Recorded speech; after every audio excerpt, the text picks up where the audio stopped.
I will say that most people thought I was absolutely crazy because the idea was I was going to go and build the world's greatest university, and then I was going to use that to reform global higher education. We have to look at the world as a shared responsibility. I wanted to create a university that is not for a country. I wanted to create a university that was for the sake of the world. Hello and welcome to the Nobel Fest podcast. I'm your host, Daniel Nogerbeck, and it is a pleasure to have you with us on the 6th of October, 2023. We are coming to you from the beautiful city of Astana, Kazakhstan, where the 6th annual Nobel Fest is in full swing. On today's episode, we have the great privilege of hosting a truly amazing guest, Mr. Benom Nelsson. Ben is the founder and chancellor of Minerva University and the founder, chairman, president, and CEO of Minerva Project. Minerva Project is an educational institution and platform focused on providing a unique technology-driven and global undergraduate education experience. Ben has been a prominent figure in the field of the higher education. Prior to his involvement with Minerva, Ben spent over a decade at Snapfish, which was later bought by the Hewlett-Packard and in a deal valued at $300 million US. Ben, welcome to the podcast. Thanks for having me. Well, my first traditional question that I ask all the guests of the Nobel Fest: how did you get involved? Why did you come? And what do you think about our beautiful city? Well, how I got involved is I have been an attendee of EdCrunch, which is another organization for many years, dating back to when it was actually held in Moscow as opposed to in Almaty. And in that context, I started getting to know a lot more about Kazakhstan, of course, the organizers of the event, etc. And as I've gotten to know the people of Kazakhstan, the institutions here, I find myself drawn to this country and this culture. And when the individuals at Nobel Fest approached me and said, "Hey, would you be willing to come speak at the conference?" I was delighted. I was delighted to join. The concept sounded very interesting, and I enjoy the opportunity to come out and meet friends that I've established over the past couple of years here. And so I took advantage of the opportunity and came, and I'm glad I did. Well, thank you for coming. But it's important that it's an opportunity not only for you, but for the people who come to the Nobel Fest and all the people who can learn from your experience and ideas. So thank you again for that. It's always a pleasure to be able to help, in any way that I can. So you're most famous for Minerva University, and let's jump straight into it. You yourself you went for your undergrad to University of Pennsylvania, Ivy League University, right? That's right. So you're coming from an established institution yourself. I guess, I don't know, I have a guess that your parents probably are well educated. Yeah, they're scientists, in fact, too. Yeah. So you're coming from this conventional academic family. Right. Now you jump and want to revolutionize the education that the established higher education system in the United States. How did the story start?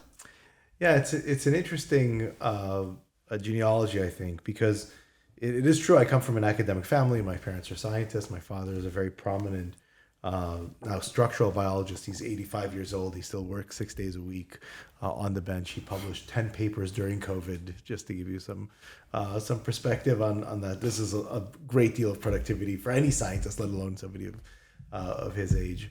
My mother was a science teacher for 20 years and then worked with him in the lab for another 20 years.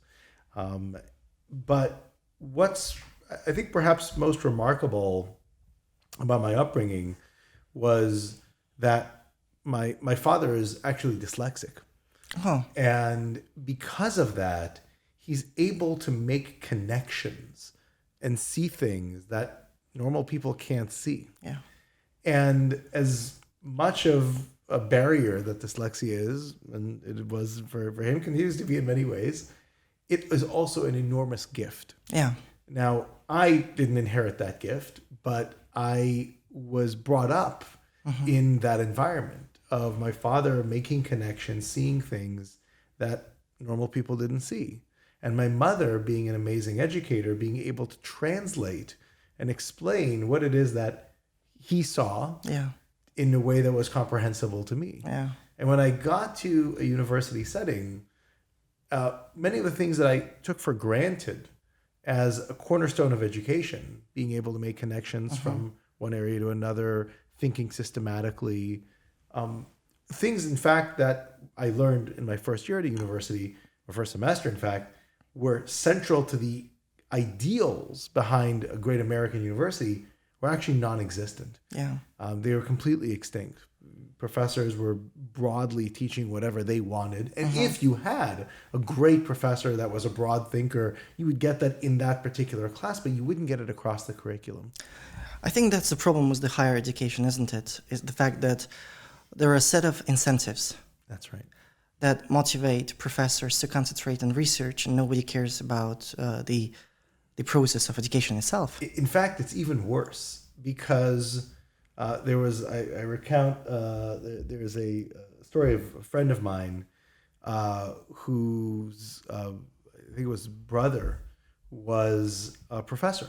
And he became a professor at got his PhD, got his postdoc, became a professor in a very prominent science department in a very prominent university. And he worked really hard.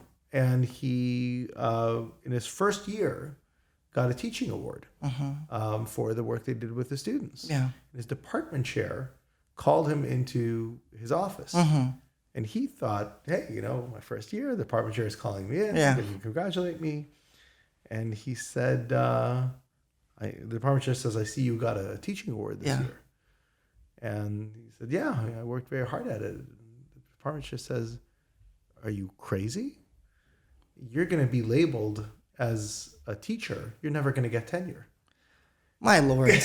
No way. Yes, because the assumption is that if you're a good teacher, you must not be a good researcher. That's just horrible. It is a bias. So it's a culture. So it is a culture. So they want you to be a horrible teacher. They want you to demonstrate that you don't care about teaching. That you are focused on research. That's amazing. And when you teach, it gets in the way of your research. It takes time away from your research. And in fact, in many ways, this is also the environment I grew up in. My father's an incredible researcher, but he's not an engaging teacher. That's just not what his perspective is. Now, the students that are in his lab, the PhD students, the postdocs, learn enormous amounts of things because one-on-one is incredibly good. But put him in front of a bunch of freshmen, that's not a good environment. He's a brilliant mind. He's not going to teach biology 101. It doesn't make any sense. And so the entire structure of undergraduate education taught by leading edge researchers just doesn't make any sense. Absolutely. And it's just horrible because at the end of the day, it is paying undergraduate students who basically, take the whole financial burden. That's right. And in fact, especially in an American model, and in fact, not just in America, in many other countries, the tuition dollars. Sometimes people say, universities in Europe are free, or in other places they're not free. It's just that somebody else is paying for it. The government is paying for it. And what are they paying for? They're paying based on enrollments. Yeah. And so in America, where the student pays, or in Europe, where the government pays, or some combination of it in other countries, ultimately somebody is paying per enrollment. Yeah. And what the university does, it takes that money and then uses it not to educate the students, but to research. Yeah. Right. And so it's very much a muddled mess. And subsidized athletics too. Of course. And in the United States, there's the cost of athletics, which are enormous burdens. There's the cost of the campus, right? Of just being able to maintain all of the buildings and the lawns and the museums and all of the things that are associated with them. And then there's the entire administration that is on top of that. It's very, very challenging. Let's come back to the time that you worked at this, established firm, which was later bought by Hewlett Packard. So you were, an established executive yourself. Your life was good. Then you decided to take a risk and also raised $25 million in venture capital. So tell us about it. Why did you decide to take that risk? Why your investors believed in you? Yeah, well, I spent more than a decade at Snapfish, which for an internet company is a long, long tenure. And during that time, I joined as an individual contributor, and a year into my time there, I became the chief financial officer, and 4 years after that, I became the CEO, and I ran it for 5.5 years. And I felt like I had done what I needed to do at Snapfish, and it was time to hand over the reins. A decade in a typical technology company is a long, long time. I was very happy with that, but I didn't know what I wanted to do next. Yes. And it was actually at a point where I was about to announce that I was leaving. Yeah. I picked my successor. I did this entire transition plan. I was thinking about how to announce it. Yeah. And I was reflecting on the 10 years that have passed and all the decisions that we made that were life and death decisions for the company. Yeah. Right? If we would have chosen, one path, which we did, we survived and thrived. But we could have very easily chosen the other path, and it would have led to our bankruptcy. Yeah. And I realized that upon reflection, that if we were to have gone bankrupt at any point, the world would basically be exactly the same. Right. I mean, so our company wouldn't serve our customers, but another competing company would have served their customers. Absolutely. And companies that we, helped, bring to bankruptcy would have not been bankrupt, and they would have survived. And it was an amazing decade for me personally. It was great for my career. It was great for my learning, but it wasn't something I ever wanted to do again. I couldn't imagine spending the rest of my career doing things that fundamentally, even with a lot of luck and great success, just fundamentally didn't matter. Yeah. So I decided that the next phase would be something that was meaningful. And I came back to this idea I had at the beginning of my undergraduate studies, at that point, 17 years before, and said, I want to take that idea and develop it into something. And that's really how Minerva was born. And I will say that most people thought I was absolutely crazy, because the idea was I was going to go and build the world's greatest university, and then I was going to use that to reform global higher education. Yeah, sounds crazy. Totally crazy. And it was, it's a very simple elevator pitch, and it's completely implausible. And it took me 18 months to find somebody. And by the way, I also said, and I need a $25 million commitment on an idea, which had never happened before in the history of Silicon Valley. In the history of Silicon Valley, no concept stage entrepreneur, solo entrepreneur, has ever gotten a $25 million commitment on nothing. Now, I didn't even have a PowerPoint. It was just a figment of my imagination. That is really amazing. And this really shows the power of American economy in terms of how this whole venture capital system can actually boost innovation. And sometimes idea may sound crazy, but at the end of the day it can change the world. Right. So why did those VC guys decided to take you those $25 million? Well, it's actually a remarkable organization. It's a firm called Benchmark Capital, and Benchmark is a boutique, if you will, venture capital firm. They have a relatively modest amount of funds that they deploy, but they have the most successful track record in Silicon Valley. They made the single biggest return in the first .com wave when they backed eBay, and had the fastest growing return ever. In the fund that invested in us, they did the Series A for Uber, for Snapchat, for WeWork, for Nextdoor, and among a number of other enterprise level companies, and of course Minerva. And so they really have an ability to understand what are ideas that could be big transformational ideas. I mean, think about what Uber did for personal transportation, right?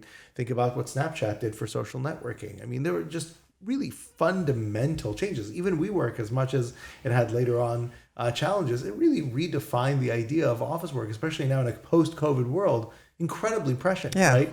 To think about what it would look like. And so there's they had a sense of what could make sense. And because they had such tremendous success in the past, they were able to make that open-eyed and say, look, these ideas are transformational concepts. Maybe some of them will work immediately, as Uber and Snapchat did. Maybe others, like Minerva, will take 20 years, but they need to exist. And I think that foresight to be able to say, look, this is an idea that it's going to take a long time, but it's going to be profound and it's going to have systemic impact on the world. That was something that really, if Benchmark didn't back us or back me at the time, I don't know if anybody else would have. Absolutely. And that's really amazing. That sometimes you need an execution, but sometimes you need the people who will actually believe in you. So Minerva University was founded in 2012. And it seems like there are a lot of graduates until this point.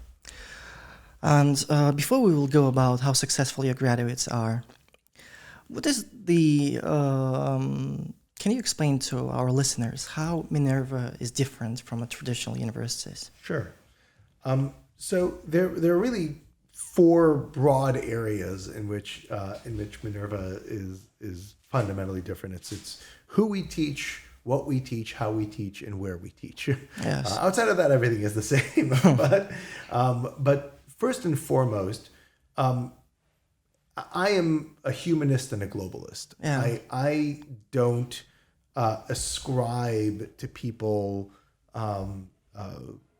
values based on, what background or country or ethnicity or gender or orientation they are or have. I just think of humans as humans. I think that we are in a shared environment where prosperity is either a joint or destructive, meaning we either lift all boats or we fundamentally create situations that will, in the long run, sink us all. I don't really believe in this idea that we can hide from events, and I think the past few years have, frankly, demonstrated that. Right? I mean, something happened in either a wet market or a lab in Wuhan, China, and the entire world lost millions of lives and trillions of dollars. One country decides to invade another country, and inflation and food insecurity skyrockets around the world. There's no place to hide anymore. Absolutely. Right? And therefore, we have to look at the world as a shared responsibility. Universities are almost entirely nationally centered, especially in undergraduate education. We think of universities as agents of a particular country or state, and it makes sense. That's where a lot of the funding comes in, etc. Yeah.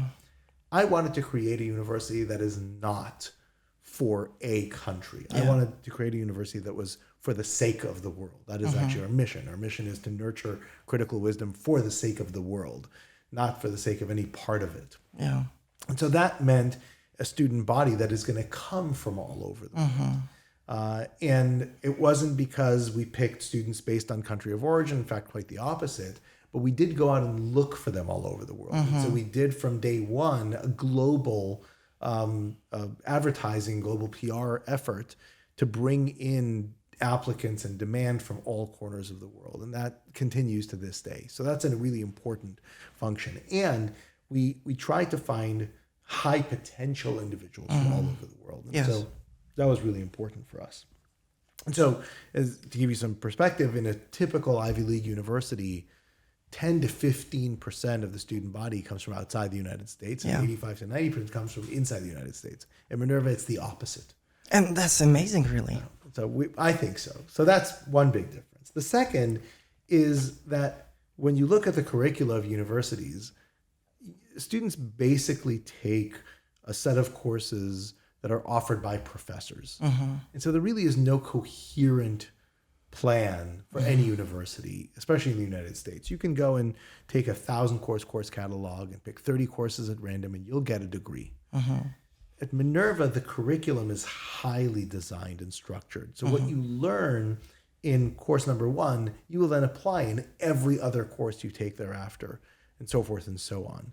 And in fact, the entire assessment system is built not just to see how well a student does in a particular class, but actually how a student does across the entire curriculum. In fact, more than 50% of a student's grade point average at Minerva is based on how they apply systematic thinking as opposed to how well they do in a particular subject area. Yes. So that's another big difference. The third big area is the way that we teach is 100% of our classes are small seminar courses where the students are actively engaging with each other and with faculty members. There are no lectures. The faculty are there to facilitate conversation, and they all occur in a digital learning environment called Forum that we built for the university and now that we use with other institutions as well. And what Forum does is that it ensures a proprietary technique that was developed by the Minerva Project that built the university called fully active learning. And fully active learning ensures that every student is applying what it is that they're building in a constant way and increasing their ability to understand how things actually work in the real world. And then lastly is where we teach. So because our students are taking all of their courses via live video, and we've done this well before the pandemic, it gives us the flexibility of rethinking what their student experience is like. And so they spend their first year in San Francisco, and then over the next 3 years, in every semester, they go and live in a different country around the world. Now, this is extremely difficult. It's tiring on the students. It's challenging. But what it does is it recontextualizes the culture that they live in. And again, it reinforces this mission of nurturing critical wisdom for the sake of the world. Wisdom means to be able to know what to do in a context you're not familiar with. And of course, as you get exposed to more and more aspects of the world, you then understand how to actually solve problems that are relevant across cultures and contexts. And so the stress and strain that we put on our students is specifically designed to enable them to actually contribute. I love your words, stress and strain. Not a lot of, higher education representatives actually say those words. Well, in fact, it's the opposite. Universities bend over backwards to make the lives of their students easier, to make their curriculum dumber, to lower standards. In fact, almost everyone I know in higher education, their entire instinct is make it dumber, easier, degrade quality, make it simpler, make it easier on faculty, easier on students.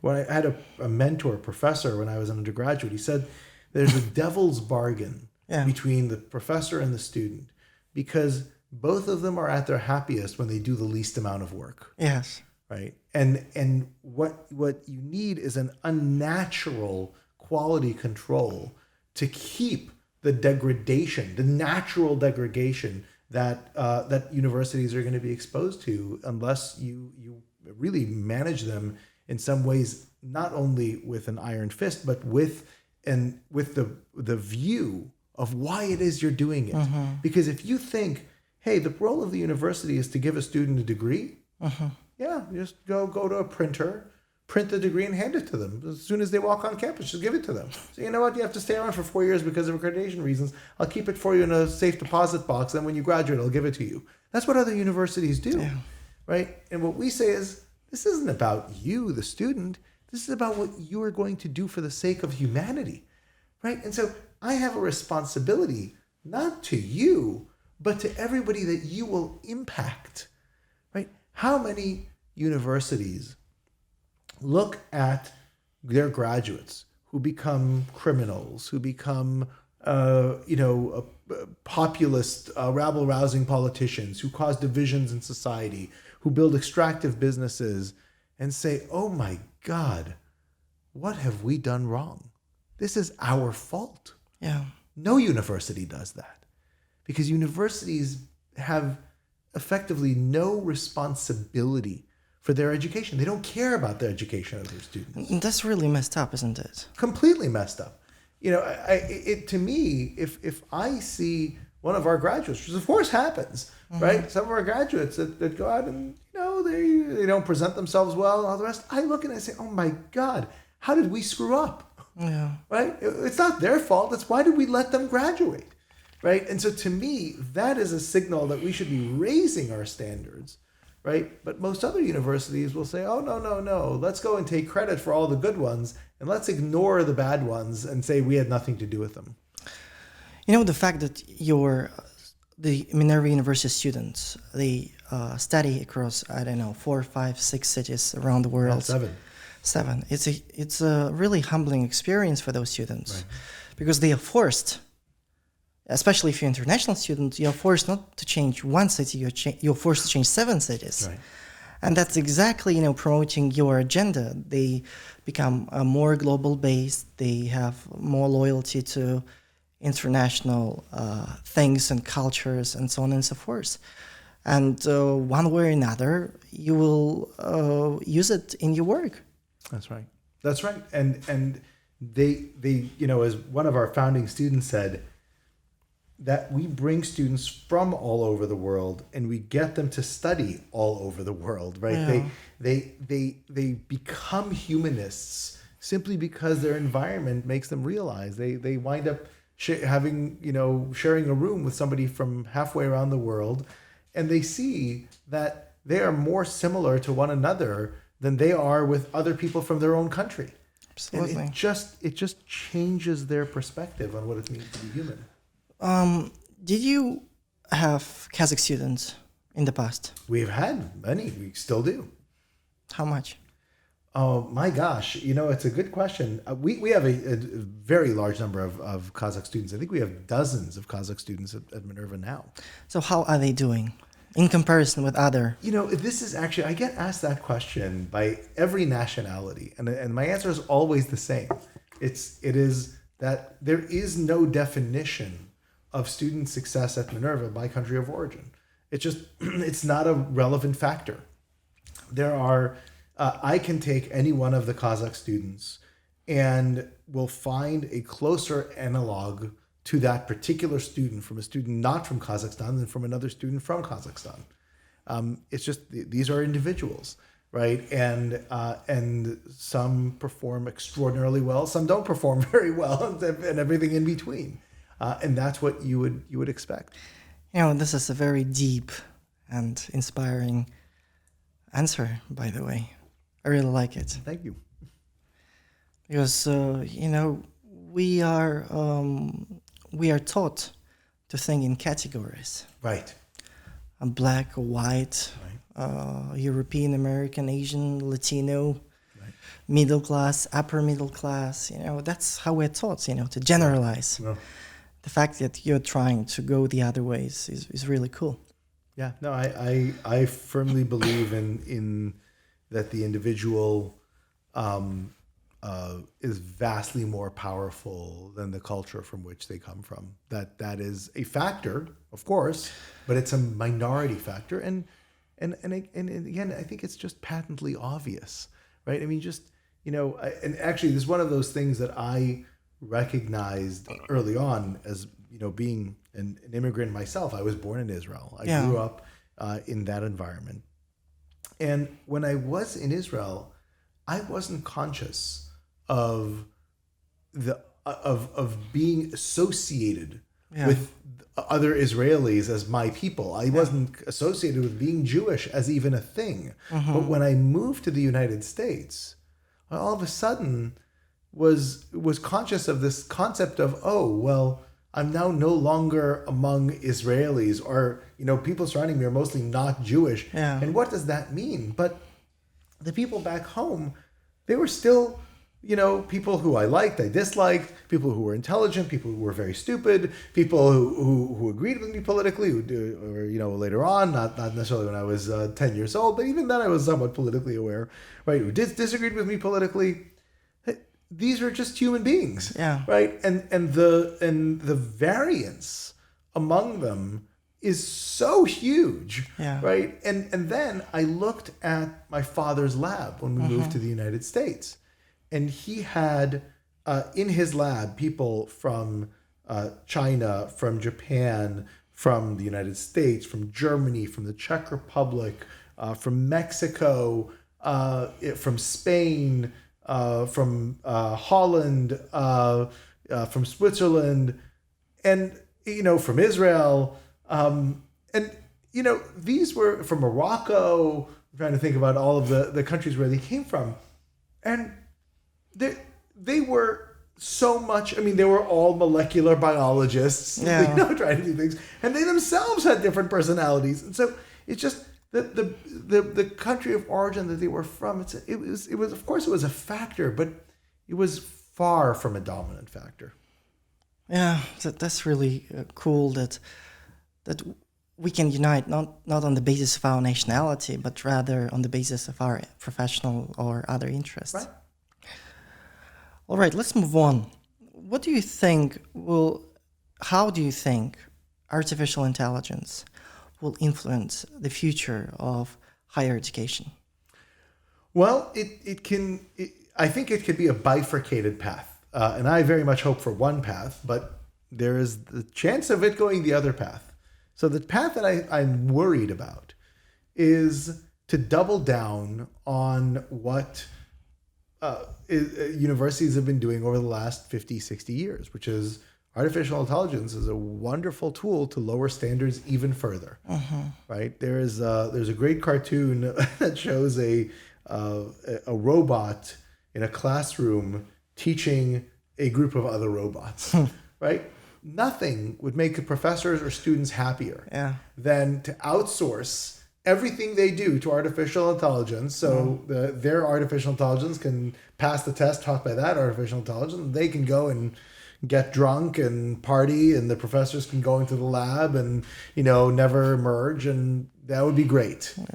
And that's, of course, an exaggeration, but not necessarily that much of an exaggeration, right? In the sense that if professors, maintain the same curriculum, universities maintain the same curriculum, the same assignments, and now students are just able to, have AI write their paper. Maybe they'll edit it.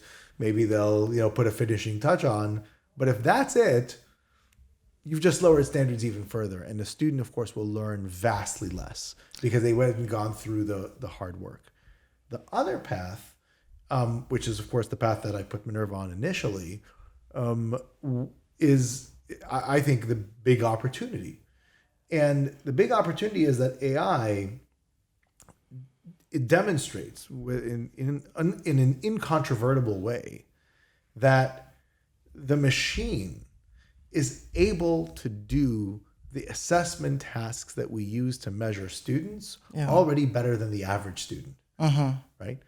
A machine can already pass medical school boards. They can pass the law exams. Right?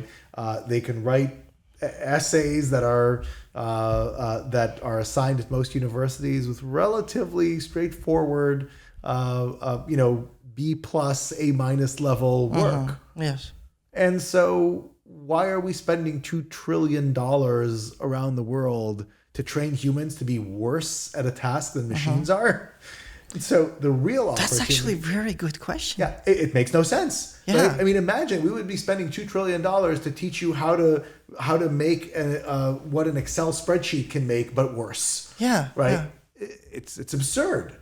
Right? And so what that means is if higher education were to actually rethink about what its purpose is, it'll say, oh, wait, what I need to do is of course, have students leverage AI as a tool, but most importantly, teach the kinds of things that a large language model is not going to pull out. Primarily, how do I look at conventional wisdom, large language models, and realize how bad it is? Yeah. Actually, I've often said that a good Minerva University graduate, a good graduate of any Minerva program, should be able to read 100 columns, opinion columns, and disagree with 95 of them, right? But on whatever perspective, because they will be able to look at the argument and say, it's not nuanced. Yes. It's too absolute. It's too simplistic, right? That it needs to look at, a Minerva graduate needs to be able to look at what is popularly understood and said, it's actually incorrect, right? People are confusing the correlation with causation. They're confusing, they're making conclusions which don't have the right amount of evidence. And a large language model misses that fundamentally. It misses the ability to take what is conventional wisdom. It's even missing what is conventional wisdom and what's the counter argument, because it can present you both, but it can't generate something novel. And if a university recenters on wisdom, recenters on systematic thinking now, and increases the demands on students, again, makes it say, oh, great, now you've got this AI tool, great, double the work, right? Now you're able to ingest twice as much information. Yes, then that's the requirement. And what it does is it enables us to produce superhuman, with what we thought of as superhuman abilities among a much broader set of individuals. So I really see these two paths. One, the continued degradation and destruction of formal education around the world, where it's just, this, very cynical, let me get the degree and stamp and move on. And employers think the university is already doing a terrible job. Universities just lean into it and say, yep, we are doing a terrible job. We don't care. We select students, we give them a degree, and they move on. Or this reinvigoration, this rebirth, this reformation of what higher education is all about.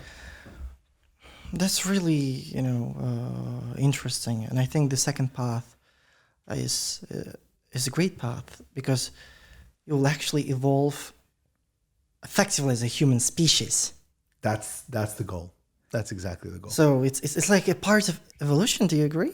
Absolutely. And again, imagine a world where we have a broad swath of 20-somethings that are wise. Yes.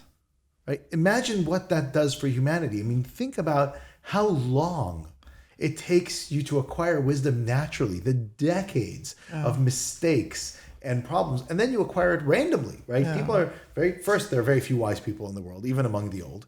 And then those that are wise in different ways because their experiences are divergent. So imagine that now the educational system from high school to university is retooled to enable you to be wise in your youth. Yeah. And what'll happen if we have 100 million, 300 million, 500 million, 1 billion brilliant, wise critical thinkers walking around the world?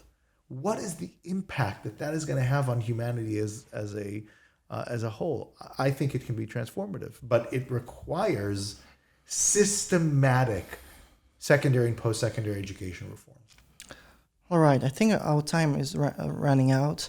So let's quickly go over two last questions. Sure. The first question is, I would like to quote you. It's regarding the competitiveness of your graduates. Net, we have now shown that employers from banking to consulting, from technology to venture capital, in government and the arts, in research and social enterprise, place Minerva students above those of the most selective universities in the world. Do you think that it is an ambitious claim?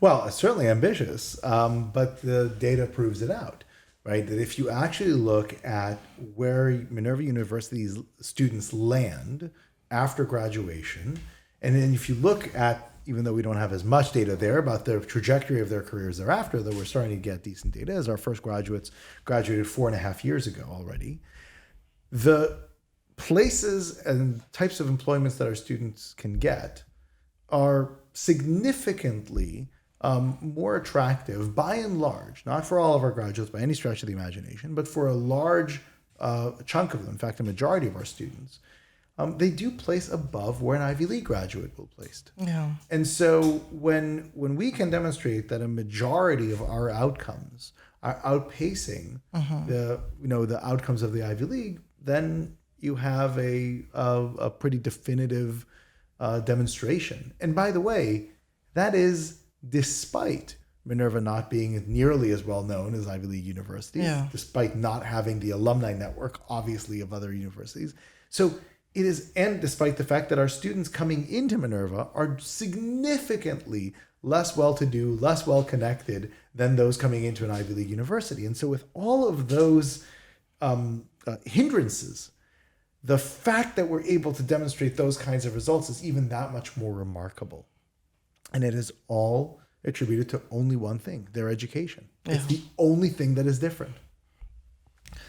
All right. So, and do you think the fact that you are one of the most, or maybe the most selective university in the world has an effect on their after education employment prospects? So effectively what I'm saying that if you have brilliant students in, you will get brilliant students out. I mean, in many cases, but that's also true of the IVs and, et cetera, right? We've not discovered a pool of humans that were heretofore unknown to Harvard and Stanford, right? That Oxford and Cambridge couldn't find. In fact, you could look at the profile of the incoming Minerva student, and though they're excellent students, in many regards, we don't get geniuses, right? We get very strong, smart working students. That's hardworking students, right? So smart and hardworking. And that's who we index for. That's who we find. Yeah. We're really not a school for geniuses. Yeah. And so, again, in many regards, if you look at an incoming Minerva class, which we've, of course, analyzed many times, it looks, even though it's poorer than a traditional, coming from more socioeconomically diverse backgrounds than a traditional Ivy League class, it's, in many ways, not even indexed at the very top of an incoming Ivy League class that comes in. It's more kind of, a typical highly selective university. The outcomes, though, are significantly different. It's that delta, which is what we measure and what we look to increase over time. Yeah. So, so that's a very good answer. Especially, I absolutely agree with you in terms of alumni network and the connections. Right. Not alumni connections, but connections before you went to school. It's really an important factor, especially in established institutions, at investment banks, or big corporations. Effectively, it's like a Indian caste system. That's exactly right. The modal incoming student in an Ivy League university is a millionaire. Yeah. Incoming. Not, upper middle class, not upper class, a millionaire coming in. And so, because again, 53% of Ivy League students are full pay students. They pay $80,000 a year without even thinking about it. Yeah. Who has $320,000 to spend on 4 years of an education of a student, and the $320,000 plus with all transportation, everything else? Well, millionaires do. Yeah. Right. And so you're then surprised that it's so hard to get into these institutions. Well, if you're very rich, it's not that hard to get into them at all. There are all sorts of scandals that demonstrated that. And so those institutions are perpetuating a system that currently exists. And look, to do what we do is very hard. It requires an enormous amount of philanthropic support, because without that, we couldn't educate these poor students. But that's really the imperative, to try and maintain that as long as we can. Okay. Do you have any collaborations in Kazakhstan? Do you have plans of moving to Kazakhstan? Did anybody or anyone offer you any type of cooperation? Yes. So we're very excited that our first collaboration in Kazakhstan is going to be kicking off next fall in the high school, in the high-tech academy. So Minerva has a high school curriculum called the Minerva Baccalaureate that we've been testing in Korea for the last couple of years to great success. And High-Tech Academy will be bringing a small implementation of the Minerva Baccalaureate next fall, and the full implementation the fall after. So we're very, very excited. It's fall of 2025 that it will be established here. And our hope, and I know HCA's hope, is to bring the Minerva Baccalaureate to more and more schools around the country. On the higher education front, there are a number of institutions in Kazakhstan that we've been talking to and seeing who is willing to make the kinds of investment in undergraduate education that are necessary to bring a Minerva education to this part of the world. And I'm hopeful that over the coming months and maybe a year or two, we're going to see some Minerva programs start to pop up in Kazakhstan as well. Well, this is definitely very exciting news, and those schoolers are going to be very lucky. I think so. Well, the final question will be, that the original goal of higher education is about academic thinking, it's about scientific methods, it's about dissertations, it's about literature review. So it's great that you're trying to prepare your students to the real world in terms of critical thinking and decision making and problem solving. But how do students at Minerva University, in terms of classic academic line? Well, it turns out, and this perhaps goes to the beginning of our conversation, that the most successful researchers are the most divergent thinkers. You think about who has won a Nobel Prize, right? We're in Nobel Fest. We celebrate the apex of scientific discovery. Yeah. Who were those people? Were they the people that said, oh, here's conventional scientific thinking, I agree. Let me now prove what everyone has already known in greater degrees of confidence?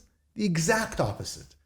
They were the divergent thinkers. They were the inventors. They were the entrepreneurs, right? In fact, they produce the kind of science my father produces, right? My father has gotten all of his prizes and accolades and everything else because he saw things that other people didn't see. He had systematic thinking.